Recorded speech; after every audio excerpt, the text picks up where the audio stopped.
రాష్ట్రంలో భిన్న వాతావరణ పరిస్థితులు ఉన్నాయి. రాగల 5 రోజుల పాటు పలు జిల్లాల్లో ఉరుములు మెరుపులతో వర్షాలు కురిసే అవకాశం ఉందని, మరోవైపు కొన్ని జిల్లాల్లో తీవ్ర వడగాల్పులు వీచే అవకాశం ఉందని వాతావరణ శాఖ హెచ్చరించింది.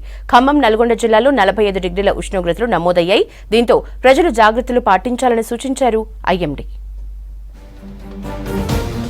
రాష్ట్రంలో ఓవైపు అకాల వర్షాలు కురుస్తున్నప్పటికీ అత్యధిక టెంపరేచర్లు కూడా నమోదవుతున్నాయి. ఉదయం నుంచి సాయంత్రం వరకు ఎండలు బగ్గుమన్నాయి. ఖమ్మం జిల్లా పమ్మితో పాటు నల్గొండ జిల్లా కట్టంగూర్, ఇబ్రహీంపేటలో, జగిత్యాల, మంచిర్యాల, కొత్తగూడెం జిల్లాల్లో 45 డిగ్రీలకు పైగా టెంపరేచర్లు రికార్డయ్యాయి.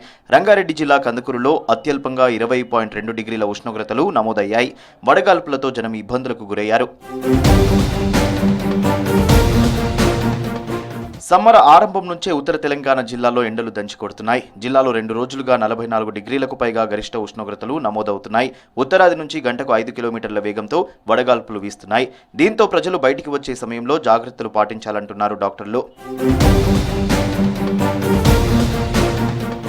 ఉదయం వాతావరణం మేఘావృతమైంది. సూర్యాపేటలో సాయంత్రం ఒక్కసారిగా కురిసిన వర్షానికి ధాన్యం పూర్తిగా తడిసిపోయింది.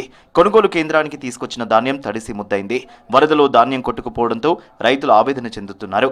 6 నెలలు కష్టపడి పండించిన పంట కండ్ల ముందే నీటిపాలు కావడంతో రైతులు కన్నీరు పెట్టుకున్నారు. ప్రభుత్వం తమను ఆదుకోవాలని వేడుకున్నారు రైతులు. రాగల 3 రోజుల్లో తెలంగాణ వ్యాప్తంగా తేలికపాటి నుంచి మోస్తరు వర్షాలు కురిసే అవకాశం ఉందని వాతావరణ శాఖ తెలిపింది. జీహెచ్ఎంసీ ప్రాంతంలో కూడా వర్షాలు పడే ఛాన్స్ ఉందన్నారు వాతావరణ శాఖ అధికారులు. మధ్యాహ్నం సమయాల్లో 41 నుంచి 43 డిగ్రీల ఉష్ణోగ్రతలు నమోదవుతాయని తెలిపారు అధికారులు. వర్షాలతో జీహెచ్ఎంసీ అలర్ట్ అయింది. వర్షాలతో ఇబ్బందులు తలెత్తకుండా ఇప్పుడు చేస్తున్న పనుల్లో వేగం పెంచాలని బల్దియా కమిషనర్ రొనాల్డ్ రాస్ ఆదేశించారు. సిటీలోని ముంపు ప్రాంతాల్లో కొనసాగే నాలాల పనుల పురోగతిపై ఉన్నతాధికారులతో ఎప్పటికప్పుడు సమీక్షలు చేస్తున్నారు.